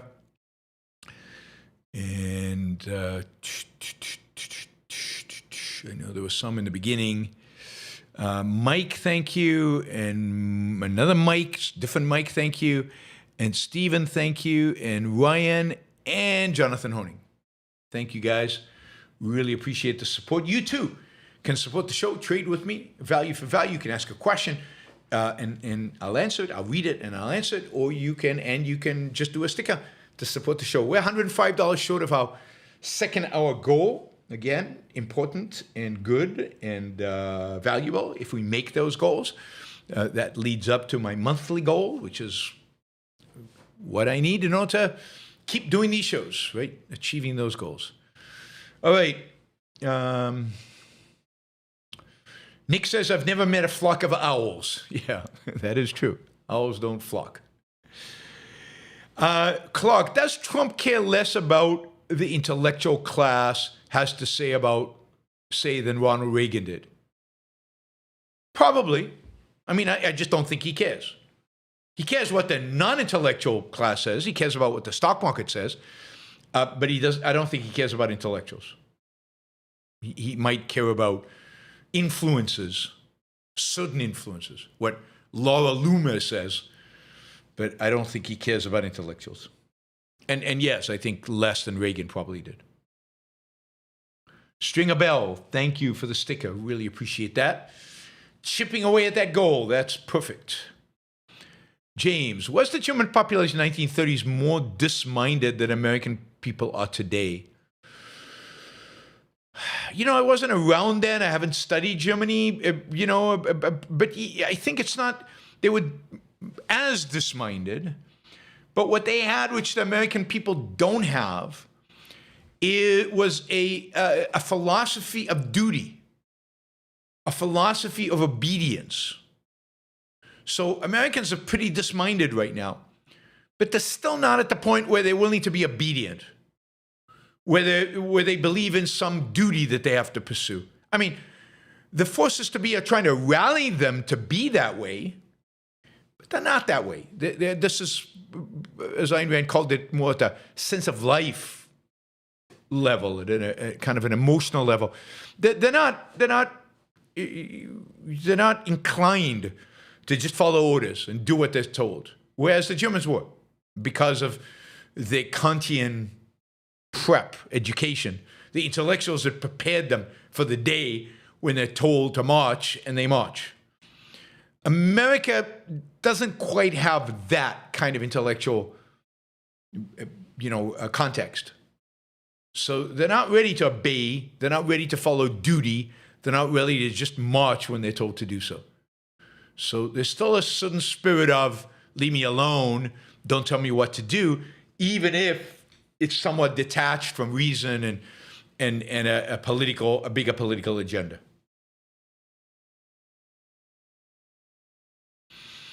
Yeah, I mean, Germany was called the land of poets and philosophers prior to World War II. Yeah, and part of the problem is the land of philosophers. The philosophers that were German were pretty damn awful. Going back to Immanuel Kant and kind of the duty premise that he instilled in the Germans, and Hegel's kind of nationalism, the national nation above all, the collectivism above all. I mean, I can't think of a philosopher who was more collectivistic than Hegel.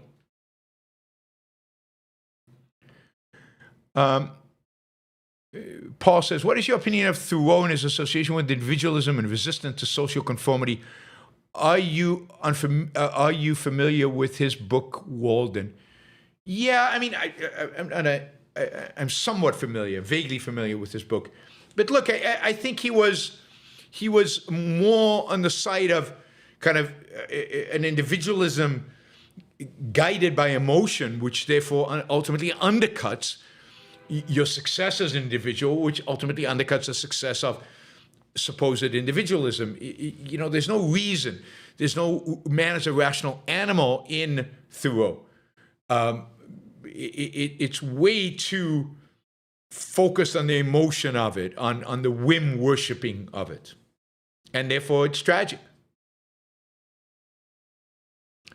So it ultimately undermines individualism.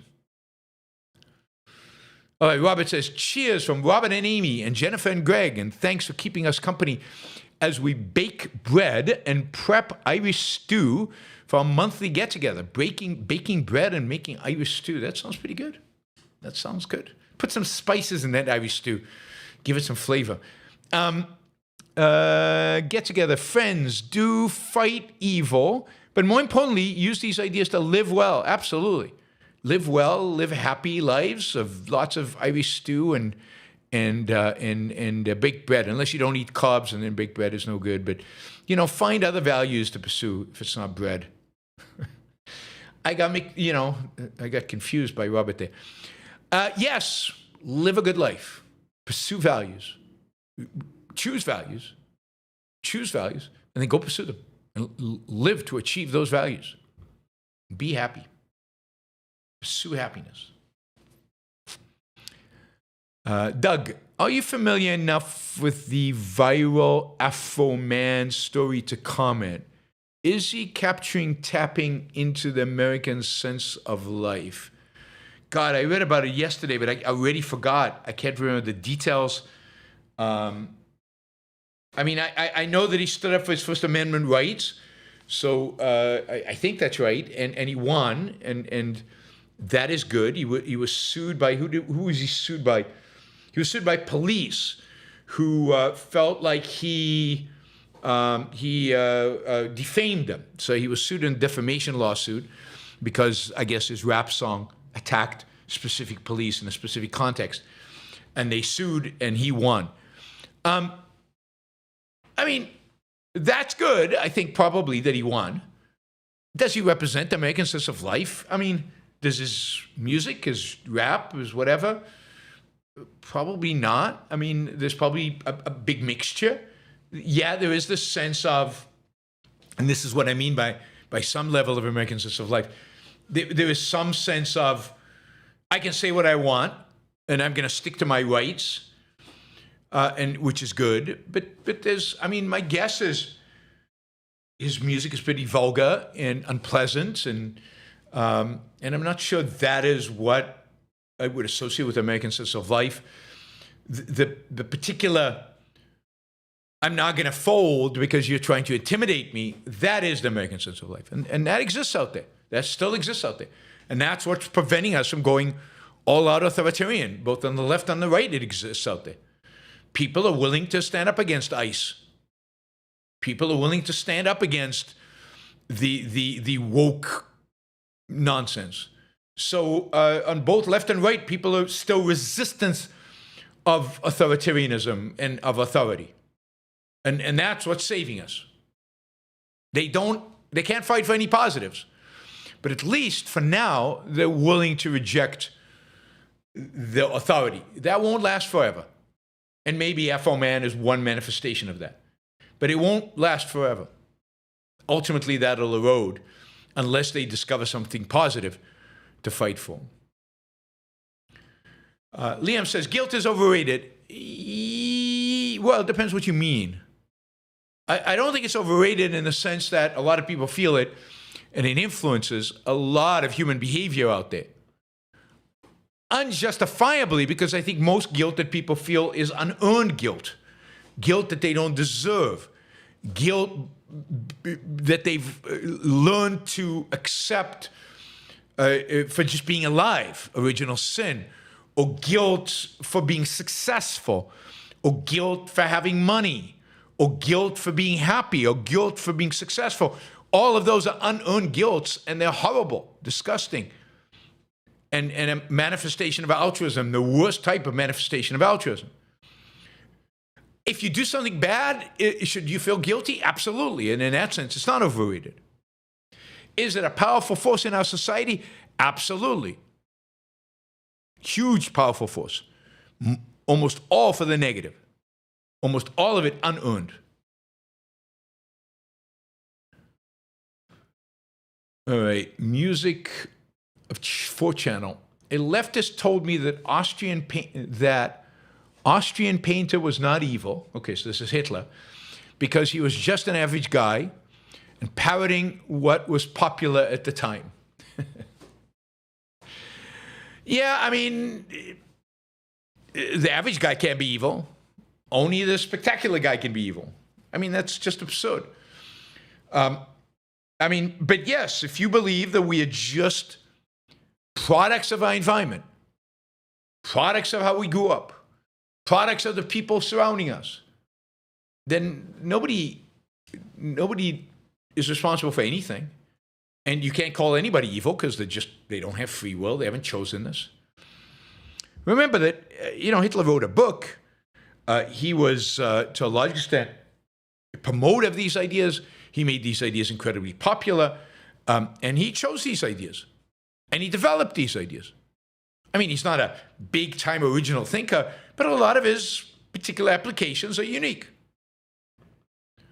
And he is evil because he chose it. He is evil because he immersed himself in it, and he developed it, and he accepted it fully.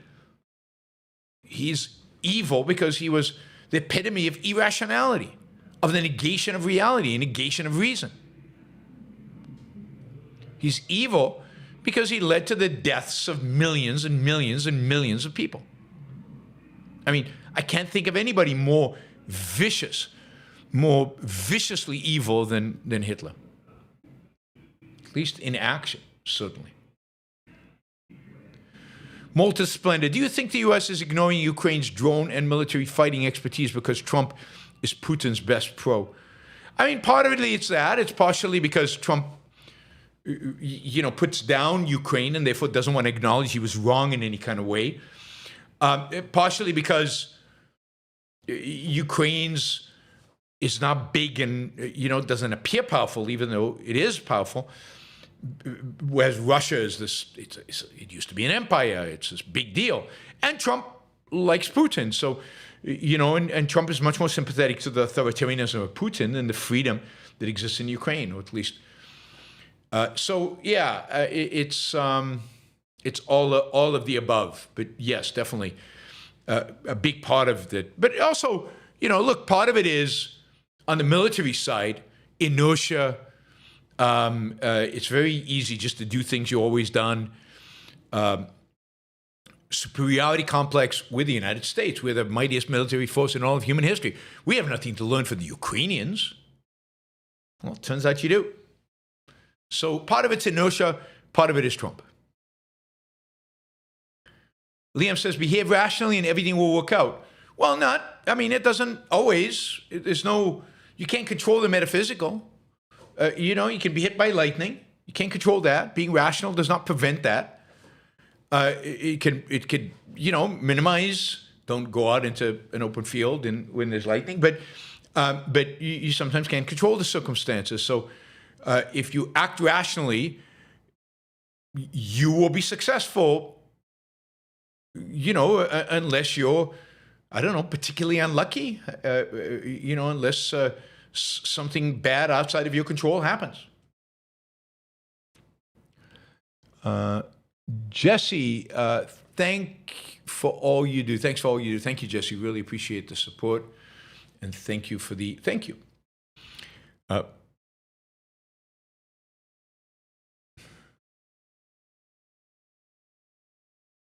right, Moulton. Do you think our military experts are truly inept and uninformed about how to win wars, or are they just trying to hedge their bets? Well, I don't know who you mean by military experts. I think to some extent they are, both in the military and outside of the military, they are blinded by altruism and just war theory to how to win wars. It prevents them from thinking outside of the box because they're captured by a particular box that says you can't think outside of this. Thinking outside of this is immoral. And so they don't. And then some of them know how to win wars in other respects, but are hampered by the political elite. So I'm sure our generals knew that the Hormuz Straits was a big deal and that problem needed to be solved. And my sense is they went to Trump and Trump says, no, that, the Iranians will never stop that, or it's no big deal, we'll figure it out. Even though Trump in previous times has said publicly, yeah, we shouldn't attack Iran because they're almost Straits. Because it's him, he assumed they wouldn't do anything. And therefore prevented his generals from planning appropriately. So I think they're hampered by politics. They're hampered by morality. And I'd say one other thing, and that is they're hampered by conformity. I think many people who rise to the top in the military are people who are agreeable, who agree with others and follow orders and, fit in. Whereas if you're rising in the military and you've got new ideas and you're challenging everybody and you've got a different approach, you're not going to last. I saw this in the Israeli army, which is less hierarchical than the American army. It's even worse than the American army. There's definitely a element of agreeability. No, don't be too radical in your thinking, outside the box in your thinking. We want some outside the box thinking, but not too much. That challenges the authority, that challenges the hierarchy. And we're not going to reward you. So there's a lot of things going on in the military that undermine. Crypto, isn't it better to drop vague terms like freedom, liberty, free markets, and capitalism for the precise focus on respect for property rights, which fully captures meaning that we aim to achieve? No, because property rights doesn't. Property rights is a derivative right. It's not even a fundamental right.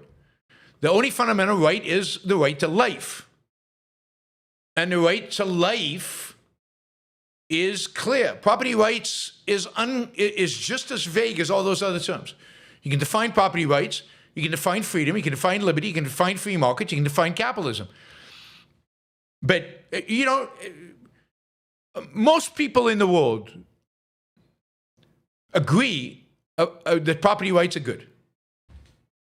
But they all have different definitions of them. And they agree that property rights are good unless it's in the common interest not to abide by property rights or to violate them in this particular case. Are property taxes a violation of property rights? We think so, but they don't. So, no. And property rights are not the primary term. That is a Rothbardian negation of philosophy. The fundamental term is individual rights politically. That is the foundational term, not property rights. And individual rights come from the right to, the primary individual rights is the right to life. And in order to achieve life, one needs property.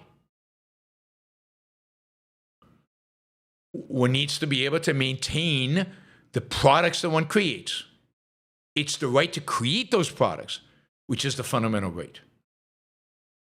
And freedom is just the absence of coercion and force and authority so that one can have property rights. It's the protection of property rights. So, no, property rights don't, it's a great term. We need property rights, but it doesn't help if you can abandon all these other terms. You need all of them because they each address a somewhat different issue, a different question. Crypto, what do you think about the Free State Project? Have you considered moving to New Hampshire? No. Most libertarians in New Hampshire are crazy nutcases. I don't know about most. A lot of them are crazy nutcases. I have no interest in living by them, next to them. There is an issue of how, are these the most productive people? Are these the most interesting people? Are these the most exciting people? New Hampshire has less regulations than other states. That's true, so that's good if you want to start a business. Not a bad place to start a business. But to me, it's important the kind of people I live with, the kind of things they like, the kind of things they respect. I don't really have an inclination to live with a bunch of subjectivist libertarians, which is many of these libertarians in New Hampshire are such. I don't particularly, I haven't seen New Hampshire become that great of a place. You haven't seen Silicon Valley move to New Hampshire. You haven't seen great production and great innovation and great art and great anything come out of New Hampshire. So I'm just not, it doesn't excite me. And you need a lot of people to actually, just through the massive stuff, change a place. New Hampshire's cold. I don't want to live in New Hampshire. It's way too cold. But it's not free, and it's still under federal government, and there's too many problems. Wow, Troy, thank you. Troy just did a sticker for 500 Australian dollars. Thank you, Troy. Really, really appreciate that. That takes us way past our goal, but that's great. Much, much closer to our monthly goal. So thank you, Troy, as always. Let's see, Daniel. I have a feeling Trump will wuss out. If after this war the regime is intact but severely degraded, how do you think about that as evaluating a success or failure? Well, it's a partial success. It buys us some time, but in a sense, it's a failure because we were very close. We could have done it. So there's a sense in which it is a failure, but you still have to recognize we're better off than we were before, right? We've degraded them. They're less of a threat. They can't threaten Israel. They're much poorer. It's going to take them a long time to recover. All of that is good. They're not going to build nukes for a long time. They're not going to build ballistic missiles. It'll take them a long time to build those. And there's much more likelihood that there ultimately will be a revolution internally because there's no economy there. So, it's a failure because of what is possible and what should happen. But let's not ignore what is happening. Now, there's a chance Trump won't wuss out. And the reason I think there's a chance that he won't wuss out is because I think the Gulf states don't want him to wuss out. I think the Saudis, the UAE, maybe even the Qataris want this to be done right. They do not want to live. You remember, they are suffering greatly from not being able to ship their product through the Hormuz Straits.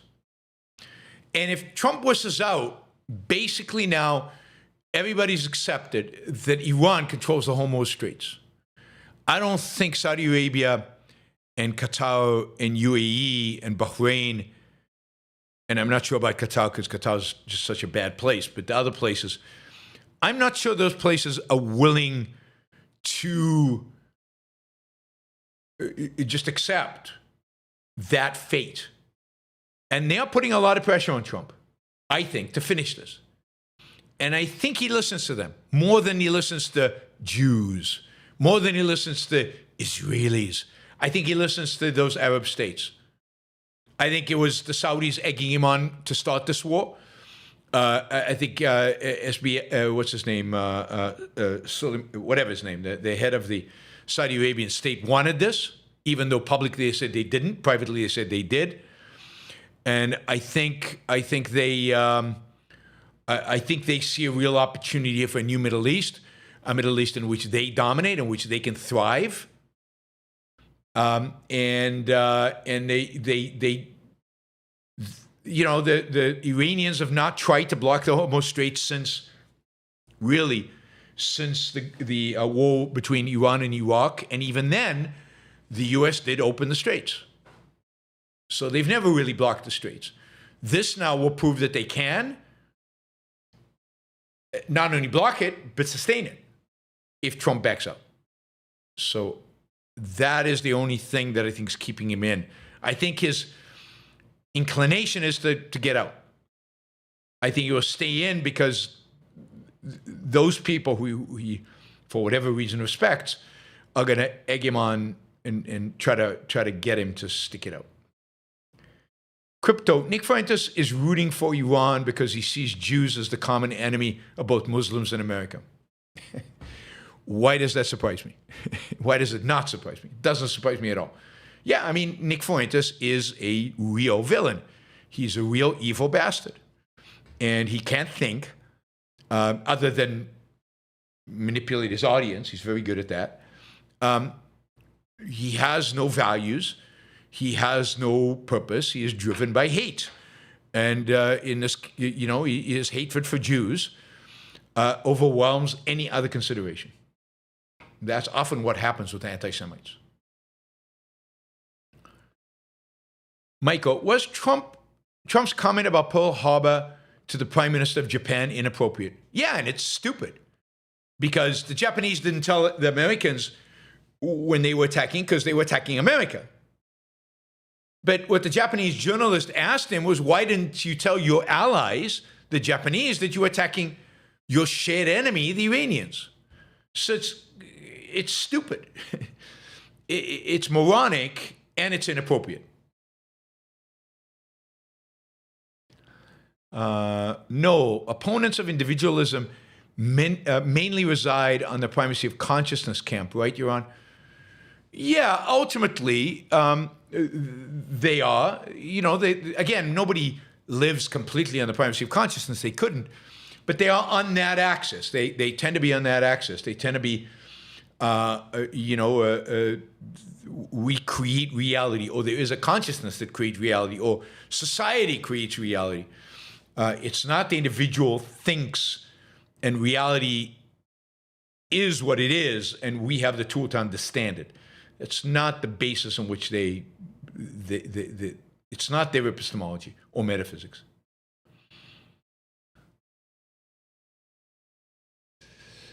Miroslav, maybe it would be useful to say that we are pro-rational individualism for the same reason as saying rational egoism, to avoid confusion. I mean, I think there's less confusion with regard to individualism, and we can defend the term as is. But yeah, I mean, it's helpful, I think, to say rational whenever we can. But I think there's less confusion, so it's less necessary than, let's say, with egoism.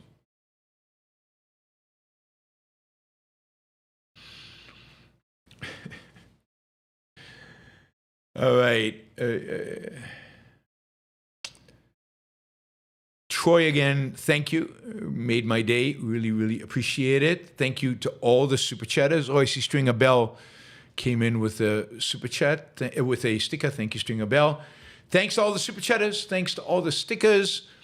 Really, really appreciate the support, guys.